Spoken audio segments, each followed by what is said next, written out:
हिमांशु कल रात હું ટીવી જોતી હતી એમાં એક બાબા લગ્ન કરવાના ફાયદાઓ કહેતા હતા લગ્નના ફાયદા શું હોય? કેમ નથી લગ્નના તો ફાયદા જ ફાયદા હોય ને. તો કે કોઈ પણ ચાર કે ચાર ચોર 400 લગ્નના 40 ફાયદા હોય. મહેશ્વરી શું જાણીને કરીશ તું? બોલ 4 ફાયદા કહું? ઓકે. લગ્નનો પહેલો ફાયદો, લગ્ન કરીએ ને તો આપણને આપણી લાઈફ પાર્ટનર રૂપમાં છે ને બેસ્ટ ફ્રેન્ડ મળી જાય, એટલે બેસ્ટ ફ્રેન્ડની જરૂરત ના પડે. પહેલો ફાયદો. તો બીજો, લગ્નનો બીજો ફાયદો એવો છે કે જ્યારે લગ્ન કરીએ ને તો આપણે રિસ્પોન્સિબલ બની જઈએ. આપણે ટાઈમે ઘરે આવીએ, કેમ કે ઘરે આપણી વાઈફ રાહ જોતી હોય.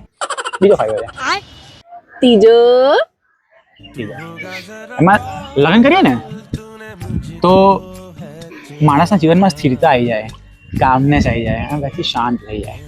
લગ્ન કરવાના બહુ ફાયદા છે. અને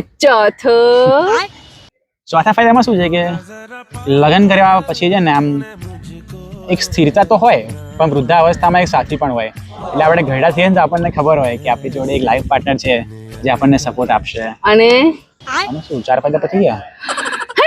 હા 4 કીધા હતા, બસ 4 આટલા જ હોય. તો છોડ, હવે લગ્ન કરવાનું નુકસાન કે લગ્નનું કોઈ નુકસાન તું વીસ મારાથી તું ગભરાઈશ નહીં, ચિંતા મુક્ત થઈને મને કે હું તને કઈ જ નહીં કરું. પણ લગ્નનું નુકસાન છે જ નહીં મહેશ્વરી.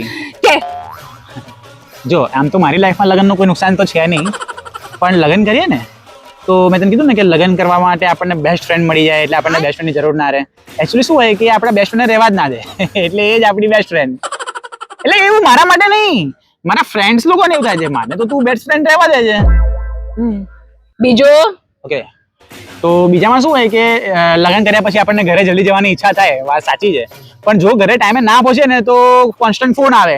એક ફોન ના ઉઠાય તો બીજો ફોન આવે, બીજો ફોન ના ઉઠાય તો મેસેજ આવે, મેસેજ ના ઉઠાય તો વિડીયો કોલ આવે, વિડીયો કોલ ના ઉઠાય તો ખબર નહીં શું આવે. એટલે લોકો ઘરે જલ્દી પહોંચી જાય. એટલે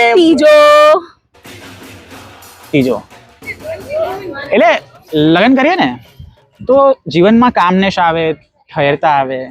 એ સાચી વાત છે, કેમ કે વ્યક્તિ એની વાઈફ જોડે ઝઘડીને કંટાળી જાય, થાકી જાય, એટલે કામને જ આવી જાય. એવું મારા ફ્રેન્ડ્સ ને થાય છે. મને તો હું તો પહેલે જ કામ જ છું. હા, આઈ એમ ગેટિંગ યુ. ચોથું મેં શું કીધું તું, પેલું ઘરડું થઈ જાય ને. એટલે લગ્ન તે નોટ કર્યું હશે કે જેટલા બી મેરિડ લોકો હશે ને એમાંથી 80% લોકોના છે ને વાળ ઓછા થઈ ગયા હશે, કે પછી મોઢા ઉપર પિમ્પલ કે જુઈઓ આવી ગઈ હશે, કેમ કે જલ્દી ઘર પણ આવી જાય. એટલે સાથી તો હોય જ.